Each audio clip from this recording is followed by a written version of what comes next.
In this video, we're going to go over the best ways how you can make money and get XP at the beginning of the game, mid-game, and also at the end game. The thing we're going to start out with is the canary items. The red and the gold are the most important. They're going to give you more experience as well as getting you more money. You can get these by picking up all the purple Pokeballs that are all around the map. The red plushie at level 3 will give you 15% more experience, and the gold plushie at level 3 will give you 50% more money from all the medals that you collect. Now we're going to start right at the beginning of the game. Right when you get into rank W, you're going to want to come to wild zone number 2, and here you want to catch this alpha Magikarp that's in the corner. Now alphas in this game are already going to have the perfect IVs for HP and also 2 other IVs that are perfect. So they're going to be way better than any regular Pokemon.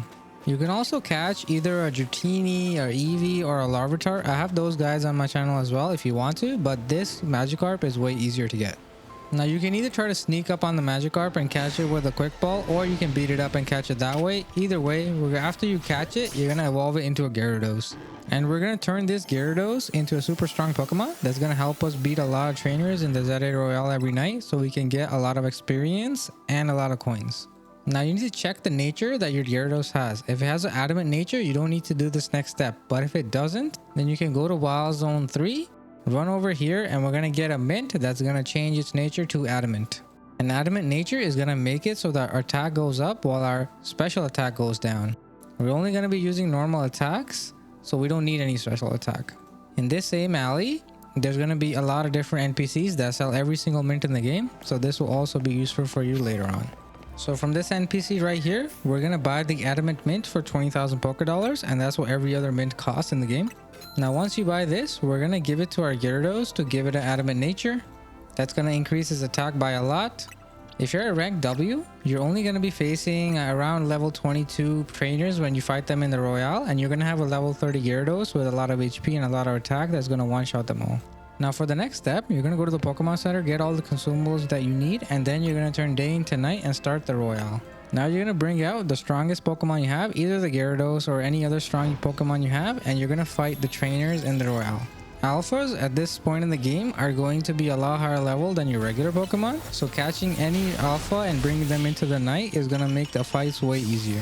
And once you get into the Royale, you really want to focus on doing easy objectives and not doing objectives that are too hard or going to waste too much time. Only do the easy objectives. Do not try to waste your time like trying to switch Pokemon to do a psychic damage or something that's going to make the fight way longer and it's going to make you less efficient.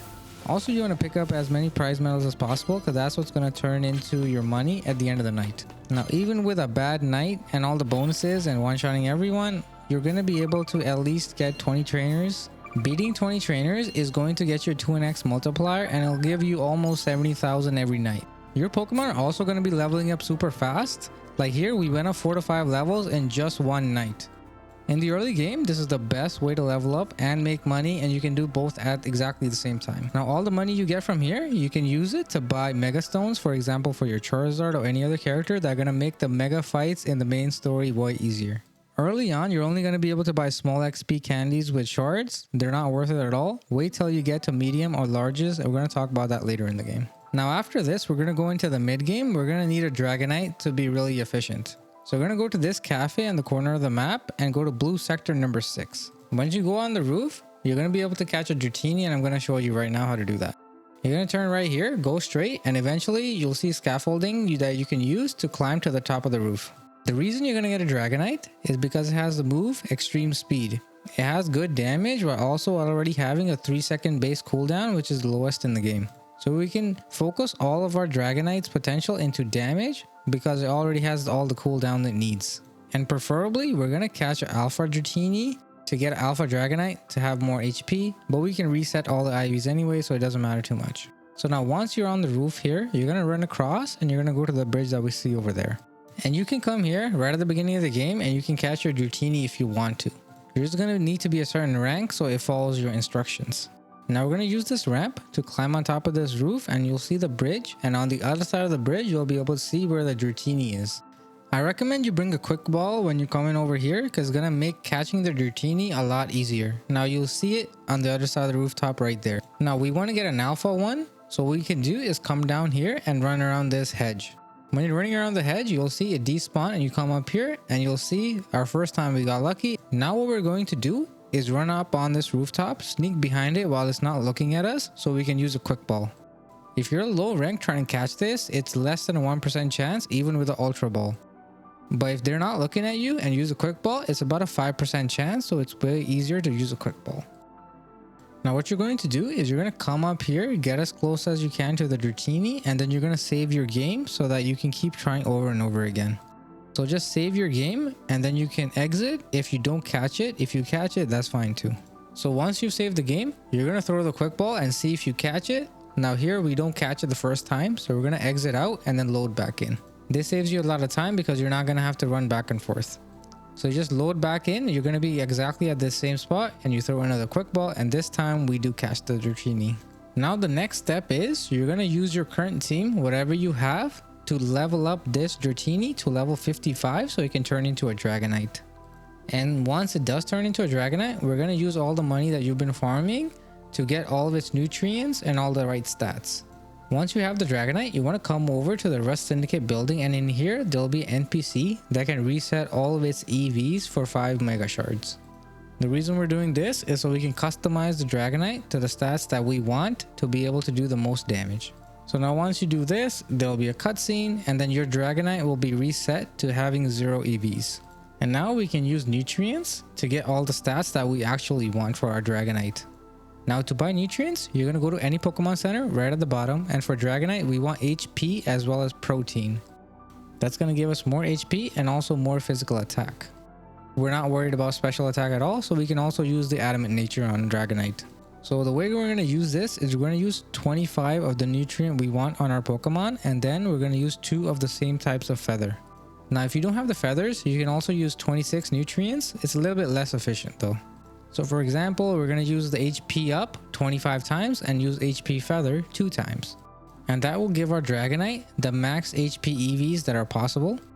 Next up, we're going to do the same thing. We're going to use 25 of the protein nutrients and then use 25 of the protein feathers. The protein feather is called the muscle feather. Once we do all of this, our Dragonite is going to have max EVs in HP and attack. As you can see, we went from 191 attack to 232 attack. And then you're going to put the extreme speed attack on your Dragonite, and all the other attacks don't really matter. Next, we're going to go to the bottom, and right here is going to be a side quest number 28. It's going to give you a silk scarf. Once you finish this quest and you get this item, you're going to put it on your Dragonite because this is going to increase the damage of all normal type moves, which extreme speed is. Now to do all of this for our Dragonite, we're going to spend 280,000 Poké Dollars, but you can use this Dragonite till the end of the game and even after the game, so it's definitely 100% worth it.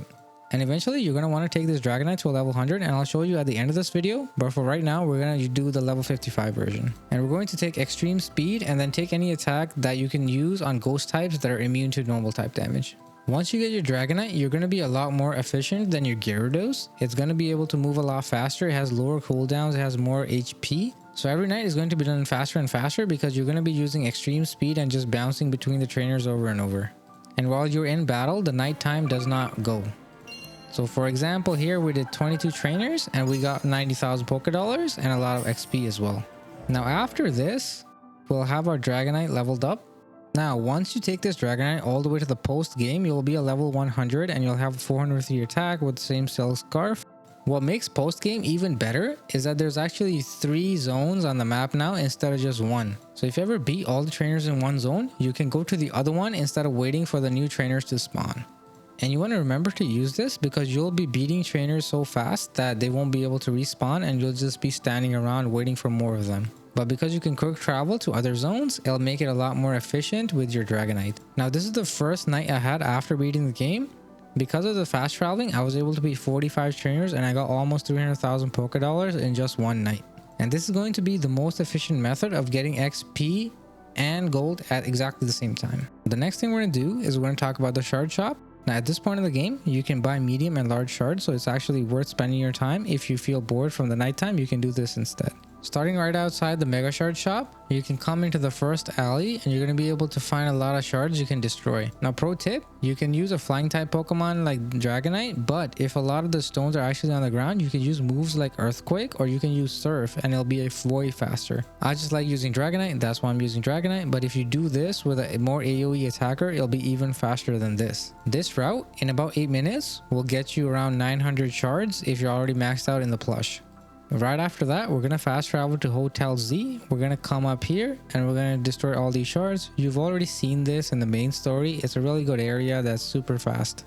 Now, after we destroy all of these, the next place we're going to go to is going to be where you actually buy the plenary plushes. So you're going to go to the construction building right here and we're going to climb on the rooftops. Now after this, all of the shards are on roofs, so you're going to have to climb up there. All the other shards are going to be on rooftops and you're going to have to unlock some of these elevators. Like for example, this one, you hit it with Thunder Attack side quest and you'll unlock it. You come up here and you can find some mega shards to take out, and then after that we'll head to the next area. The reason you might want to do this is so you can buy XP candies, because XP candies are able to be stored, and then once you actually catch the Pokemon you want to level up, you can level it up. Meanwhile, to level up in the Royale, you have to have the Pokemon in your party already.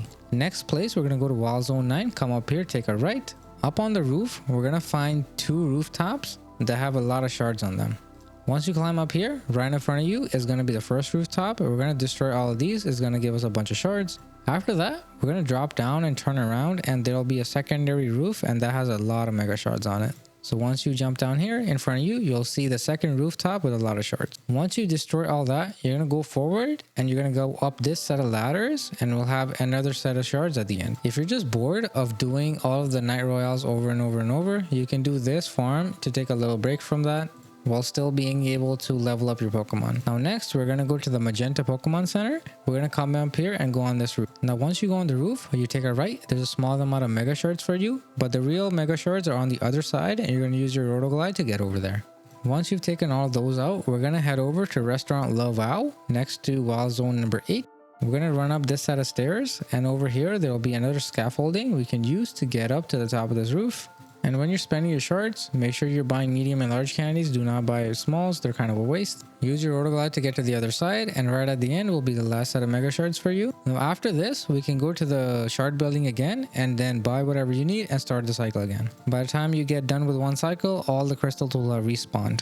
Now once you go inside, you're going to want to spend most of your shards on either large or medium candies.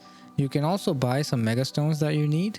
So in the mid game, either do the Royale with your Dragonite, or you do the shard farm. Whatever you find more interesting, whatever you find less boring, do that instead. Now this next thing I'm going to show you is going to be for the late game and how you can get a level 100 Pokemon in under 2 hours. Now usually when you one-shot a Pokemon, another one will spawn and it'll take a long time. But if you actually run away far enough, the Pokemon will Now the way we're going to use this is going to find a trainer that has Audino as their primary Pokemon. We're going to use extreme speed on it, but you're going to run away before the second Pokemon can spawn, and then it'll just spawn again, and you can keep doing this over and over, and you'll get 2000 experience for every 10 seconds. The reason we pick Audino is because it has a lot of base HP, and the more HP the Pokemon has, the more XP it's going to give you when you defeat it. Now you're going to keep doing this over and over and over again, and you can level up your Pokemon extremely fast. But the downside to this is you're not going to be able to make any money. Doing this, if you can keep finding Arduinos, you will get 720,000 XP per hour for your whole team. Level 100 only needs 1.2 mil XP, so you can get all your Pokemon to level 200 in under 2 hours. If this video helps you out, please give me a like, please subscribe to the channel. I'm going to be making more guys just like this.